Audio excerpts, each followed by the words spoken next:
Во продолжение на програмата на КТВ настаните кои го одбележаа денешниот ден во новото издание на вестите. Јавното предпријатие Комуналец Кавадарци со апел до граѓаните комињето и градежниот шут да не се изфрлаат во малите контејнери. Започнува сезоната за варење на ракија, а со тоа се зголемува и непрописното фрлање на комињето. Многу често комињето кавадарчани го фрлаат во канализација или пак во контејнерите од 1 метар кубен. Речиси секоја година екипи на Комуналец интервенираат на одзатнување на канализационата мрежа поради исфрлено комиње.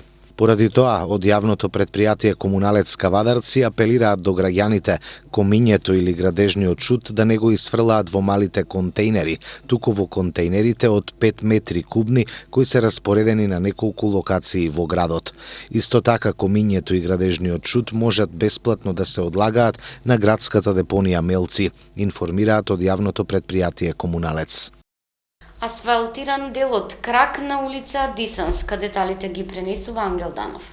Оперативата на фирмата Урбан Инвест од Кавадарци денеска изврши асфалтирање на дел од крак на улицата Дисанска до спојот со улицата Глигор Прличев. Од службата за односи со јавноста при локалната самоуправа информираа дека станува збор за делница во должина од 50 на метри, односно површина од 250 метри квадратни. Со овој зафат се намали неасфалтираниот дел на кракот од оваа улица, кој од градскиот стадион минува покрај старото стрелиште по Угорница.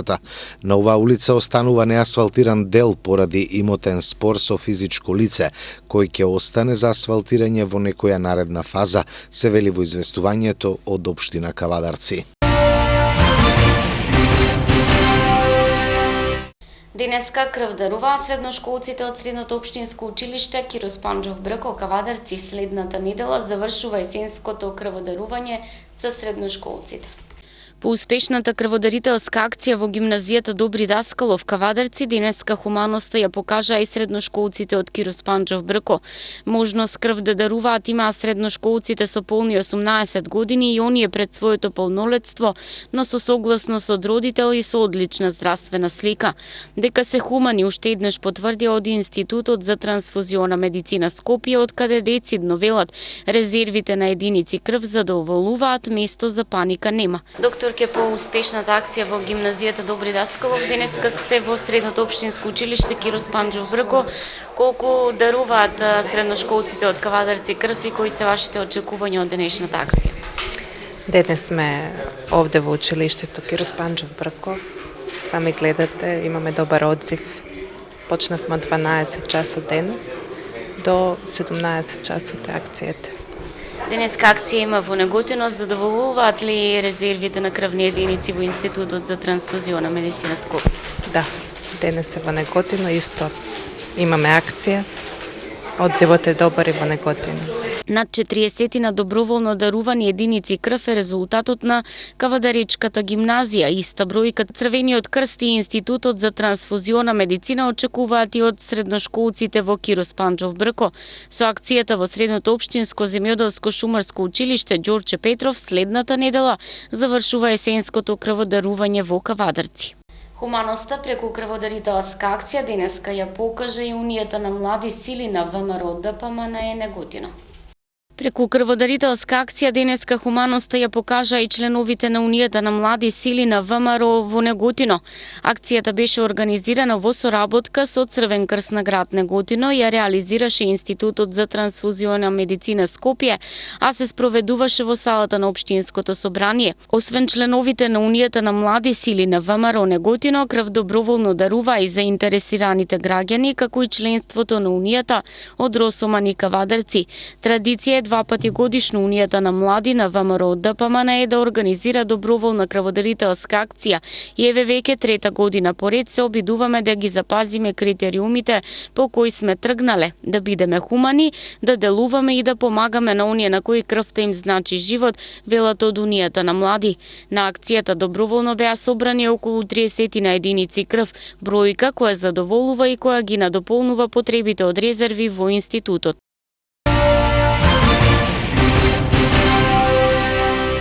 Учениците од гимназијата Добри Даскалов денес со велосипедска парада го одбележаа меѓународниот ден без автомобили. Го следеше Мики Веденовиќ. Меѓународен ден без автомобили. Професор Велков, вашиот автомобил остана во гаража? Мојот автомобил е полн со сокчиња и чајчиња, освежителни пијалоци за децата тука. Иначе јас возам велосипед. Гимназијата денеска се вклучува во одбележување на овој ден? Да. А што ќе правите конкретно? Значи овака, по повод светскиот ден без автомобили, тоа е на денешен ден 22 септември, исто неделата за мобилност, значи претходната е недела на мобилност, а денеска се прославува светскиот ден без автомобили. Нашето училиште веќе редовно неколку години поред зема учество со акција возење на парада, велосипедска парада. Не е трка. Не е трка, значи тоа напоменавме на децата, му кажавме дека не е трка, парада да се одбележи светскиот ден без автомобили.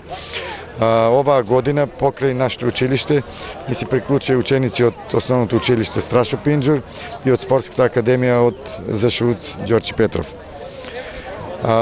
Некаде според евиденцијата која што имаме, околу 200 ученици зема учество во оваа парада. Има некоја патека по која ќе возите? Да, патеката може да ја кажете, значи тука тргнуваме од кошевите на спортскиот центар Јасмин, према Тиквеш, до кружниот ток, Гоце Делчев училишто, Новата црква, потоа вртиме десно према площадот, до вториот триаголник према Ватша и пак се враќаме тука. Значи низ улиците на градот Кавадарци. На некој начин ова велосипедска парада вие веќе си ја имате и вкнижено во оние ваши редовни активности во рамките на гимназијата.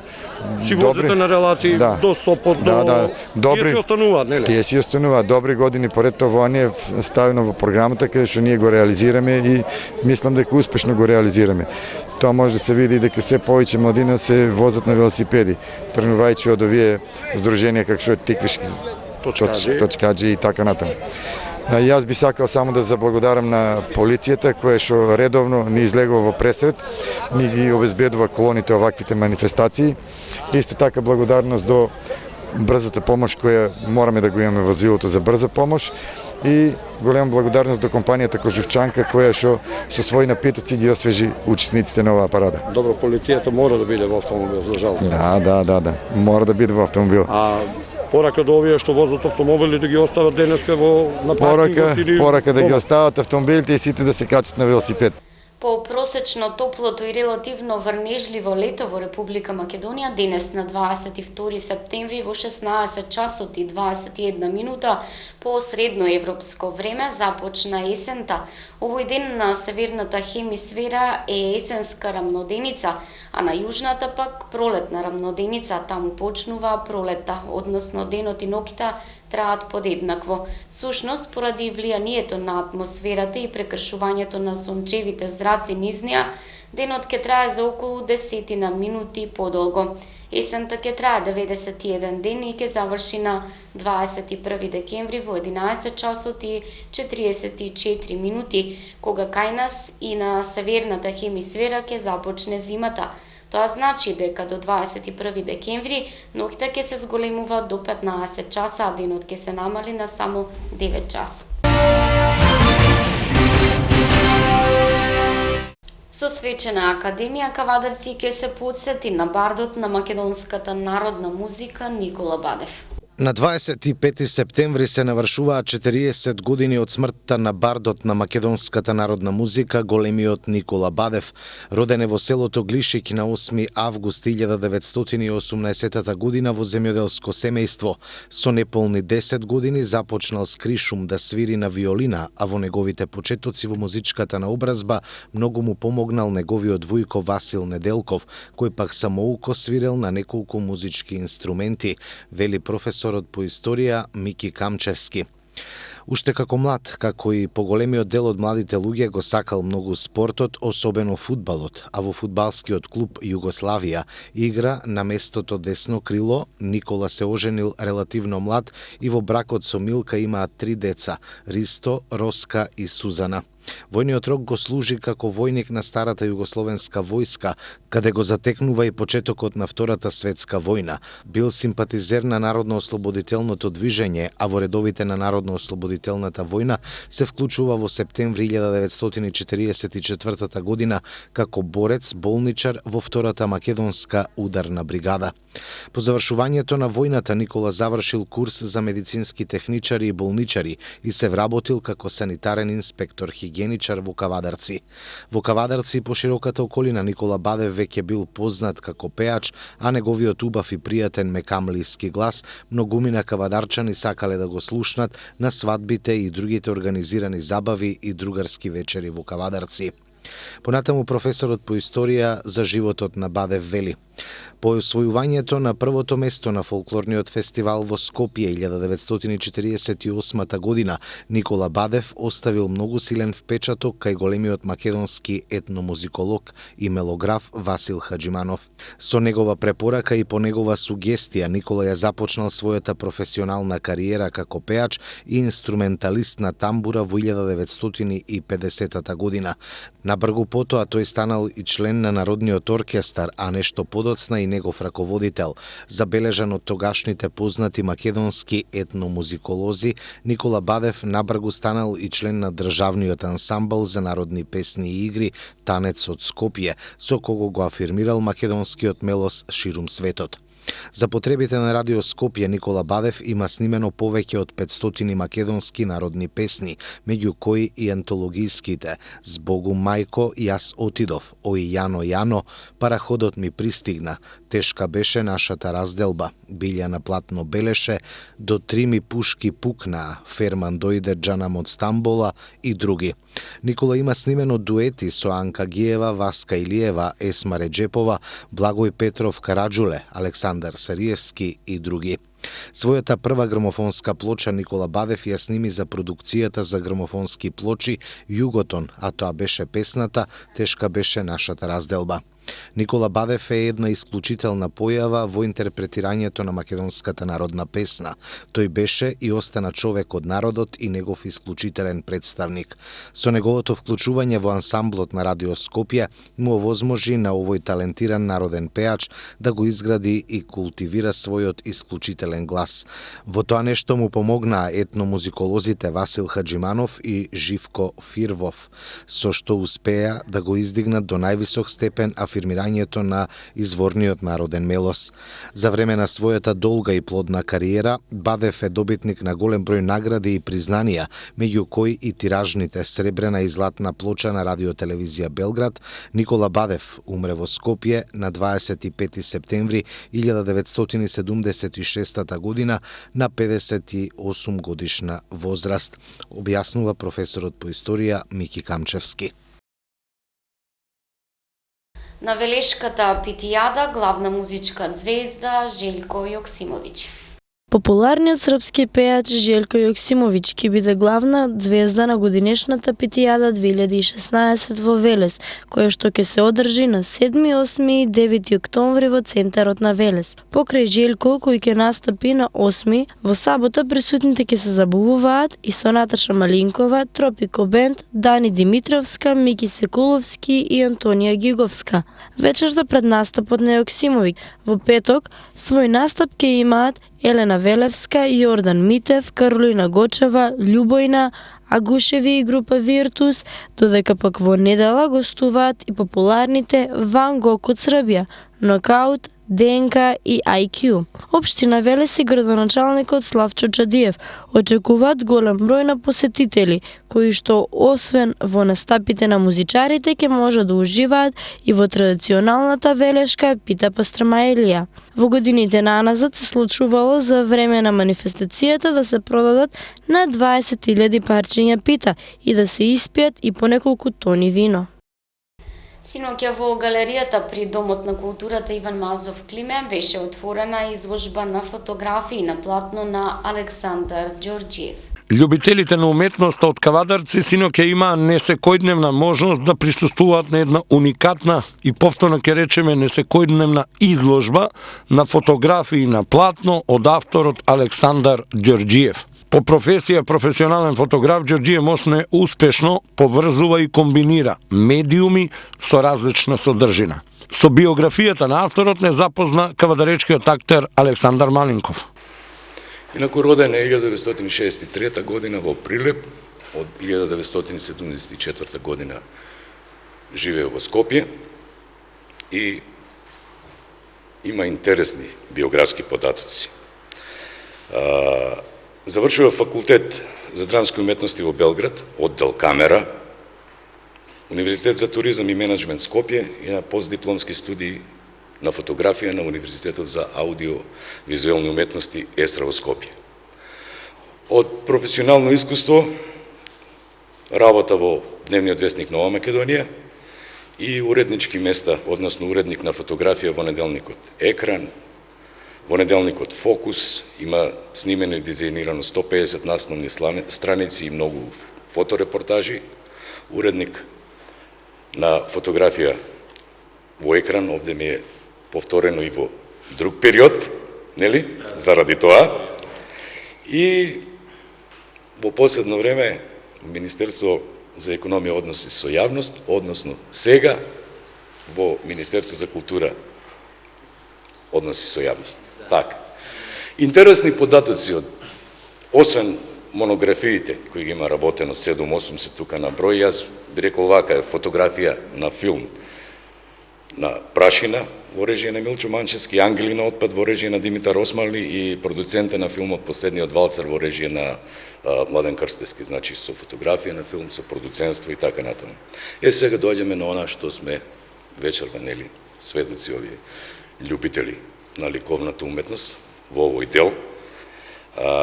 Неговите независни поставки се почнувајќи од 1989 година, тоа е поставката насловена Принуден простор, понатаму театарска фотографија, Разголени според Александар, Светлини на сцената, Никола Карев сведоштва и анаграми за себе препознавање. Потоа присутните ги поздрави директорот на Домот на културата Иван Мазов Климе, Владимир Темков.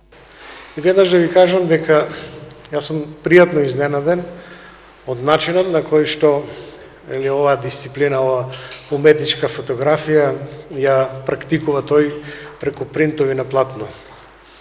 Во оваа галерија направени се голем број на изложби на фотографија, ама мислам дека нешто овакво за прв пат се прави и сум пријатно изненаден од начинот кој што платното го прима принтот, односно уметничката фотографија ја презентира онака како што тој ја чувствува, нели, компјутерски дотерана, подготвена и направена еден вид на колаж.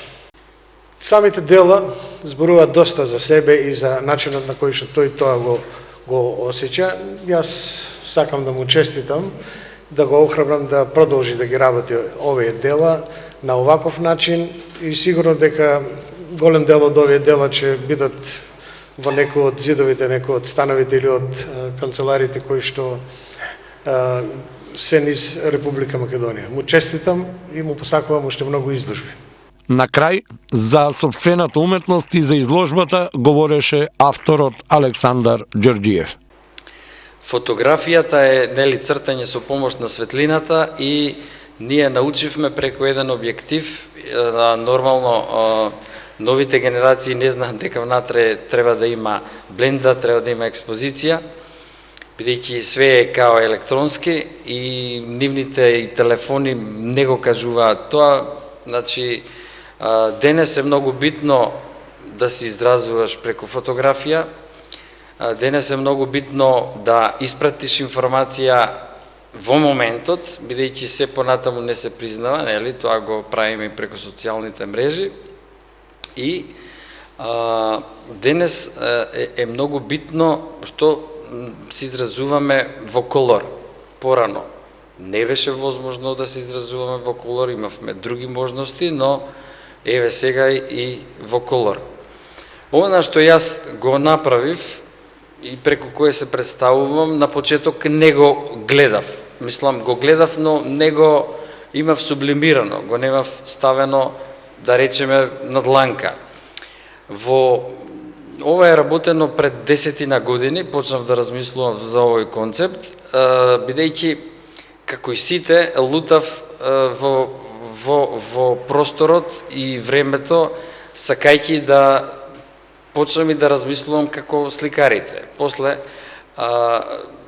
во овој денешен, да речеме, период, дефинитивно е јасно дека фотографијата има свој интегритет и дека фотографијата е независна како медиум и многу понапредна, и затоа јас почнав да истражувам, бидејќи и репортерската фотографија ја владеам, и доста време работев во Нова Македонија, па после тоа во некој неделен вестник, односно во два работев, и во Екран, каде имам направено околу 500 насловни страни. После тоа нешто имавме некој истражувачко новинарство, па работев во Фокус, и така, значи, сите фази од развојот во фотографијата некако ги поминав, па влегов после да работам и на филм и така, и сватив дека треба да направам нешто кое ќе се разликува, односно сватив дека мојот концепт треба да оди една скала погоре и едноставно да се почне и да се истражува во нешто што засега не е ретко кој влегол. Значи, не би рекол дека моето изразно средство е монтажата, бидејќи поинаку ја доживувам фотографијата и цел живот се бавам со фотографија, и тоа ми дава за право да кажам дека ова не е класична монтажа, како што некој би направил, не знам, месечоци порано се правеа од повесниците и така.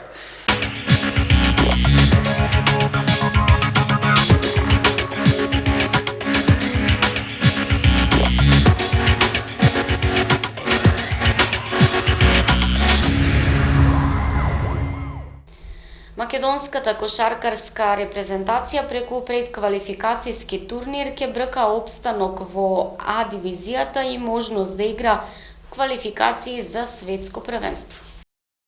Македонската кошаркарска репрезентација по неуспехот во квалификациите за Евробаскетот 2017 сепак нема да се пресели во Б дивизијата, туку преку предквалификации ќе се обиде да обезбеди опстанок во елитата, што воедно би значило и учество на црвено-жолтите во квалификациите за предстојното светско првенство кое ќе се одржи 2019 година. По бројните шпекулации на оваа тема, официјално со свое соопштение се јави Светската кошаркарска федерација, обелоденувајќи дека во август следната година ќе се организираат предквалификации за оние селекции кои не обезбедија учество на предстојното европско првенство. Значи, оние 16 национални тимови кои не се пласираа на европското првенство 2017 ќе имаат право да учествуваат во предквалификацијска рунда која ќе се одржи следното лето.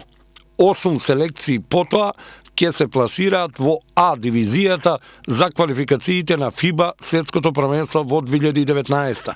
Се вели во информацијата на ФИБА, дополнувајќи дека тие предквалификации ќе се одржат во периодот од 2 до 19 август, а 8 најдобри селекции исто така ќе учествуваат и во квалификациите за Евробаскетот 2021. Иако падот е и повеќе од очигледен, за Евробаскетот 2013 воопшто не игравме квалификации, а сега мораме да тргнеме од предквалификацијска фаза. Ова во секој случај е добра вест за нашиот национален тим, бидејќи шансите за опстанок во А дивизијата се сосема реални. Македонија за противници во овие предквалификации ќе има селекции како што се Швајцарија, Кипар, Холандија, Австрија, Данска, Босна, Шведска, Естонија, Белорусија, Португалија, Бугарија, Косово, Словачка, Албанија и Луксембург. Дел од ривалите во ова друштво воопшто не се наивни, но во ситуација кога половина од овие 16 ќе опстанат во елитното друштво, јасно е дека шансите на нашиот национален тим воопшто не се мали, секако со многу поквалитетен селектор од претходниот избор на Македонската кошаркарска федерација. И официјално симната суспензијата од градскиот стадион во Кавадарци и кавадарчани во сабота ќе гледаат фудбал во 15:30 часот. Љубанци ќе го пречека тимот на Хоризонт Турново.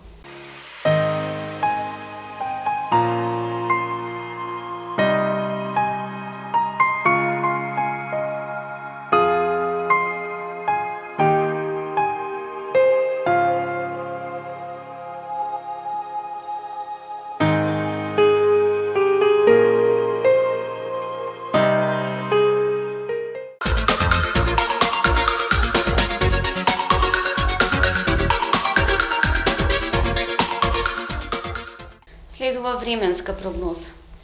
Времето утре предпладне наместа ќе има значителна облачност, од попладне ќе дува умерен повремено заселен северозападен ветер, а облачноста ќе се намали, температура до 21 степен. Во недела попладне ќе има услови за локален краткотраен дожд. Гледавте вести, имајте пријатна вечер со програмата на КТВ.